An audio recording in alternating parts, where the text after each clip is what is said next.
इस वीडियो को देखिए दोस्तों, ये कोई रामलीला मैदान या इंडिया गेट नहीं है। ये लिटरली एक एयरपोर्ट है जिसकी टर्मिनल बिल्डिंग के अंदर लोग प्रोटेस्ट मार्च निकाल रहे हैं।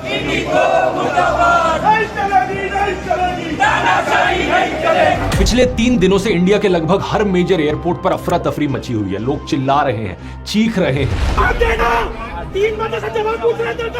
हालत बहुत बुरी है और इसके पीछे इकलौता कारण है एक कंपनी, इंडिगो, जो कि देश की सबसे बड़ी एयरलाइंस है। पिछले 3 दिनों में इंडिगो एयरलाइंस की लगभग 1450 फ्लाइट्स कैंसिल हुई हैं और कई हजारों फ्लाइट्स डिले हुई हैं। इसकी वजह से लाखों पैसेंजर्स देश भर में एयरपोर्ट पर फंसे रहे। कई यात्रियों को पूरी रात एयरपोर्ट पर गुजारनी पड़ी। जवाब में एयरलाइन एक के बाद एक बहाने देती रही और ढंग से कोई इंफॉर्मेशन कम्युनिकेट नहीं की। सवाल यह है कि देश की सबसे बड़ी एयरलाइंस इस तरीके से अचानक से कैसे कोलैप्स हो गई। इसके पीछे कारण है इंडिगो की मिसमैनेजमेंट और शायद से सरकार को ब्लैकमेल करने की। कुछ समय पहले की बात है दोस्तों, डीजीसीए ने नए flight duty time limitation rules बनाए जिससे पायलट्स और क्रू को प्रॉपर रेस्ट मिल सके और पैसेंजर्स की सेफ्टी बेटर हो सके। इन नए रूल्स के अनुसार पायलट्स और क्रू के लिए वीकली रेस्ट पीरियड 36 घंटे से बढ़ाकर 48 घंटे कर दिया गया और डेली वर्किंग आवर्स 8 घंटे किए गए। इसके अलावा नाइट लैंडिंग्स को 6 से घटाकर 2 कर दिया गया। इन रूल्स का मतलब है कि अब सेम नंबर ऑफ फ्लाइट्स को ऑपरेट करने के लिए एयरलाइंस को ज्यादा पायलट्स और क्रू मेंबर्स हायर करने पड़ेंगे। इन रूल्स को ओरिजिनली मार्च 2024 में इंप्लीमेंट किया जाना था, लेकिन तब इंडिगो और बाकी एयरलाइंस ने कहा नहीं, ये तो बहुत जल्दी है, प्लीज इसे डिले करो क्योंकि हमें थोड़ा समय चाहिए नए पायलट्स और क्रू मेंबर्स को हायर करने के लिए। लेकिन 18 महीने का टाइम दिए जाने के बाद भी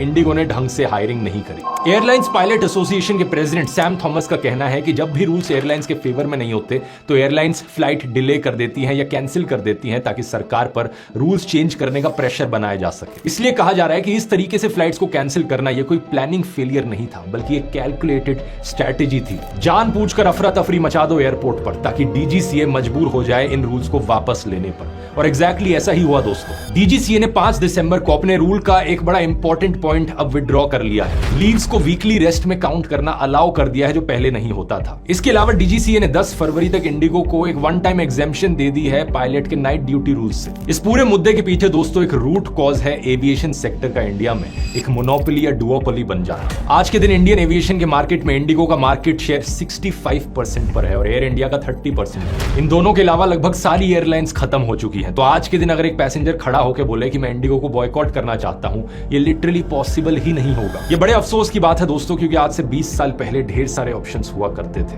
Go Air, air Asia, jet airway, spice jet, Kingfisher airlines, एक समय पर इतनी सारी एयरलाइंस होती थी, कंज्यूमर्स के पास चॉइस थी। लेकिन इस मौजूदा सरकार की पॉलिसीज की वजह से देश का ऑलमोस्ट हर एक सेक्टर मोनोपोली या डुओपोली की तरफ बढ़ता जा रहा है और ये कंज्यूमर्स के लिए बिल्कुल भी अच्छी खबर नहीं है।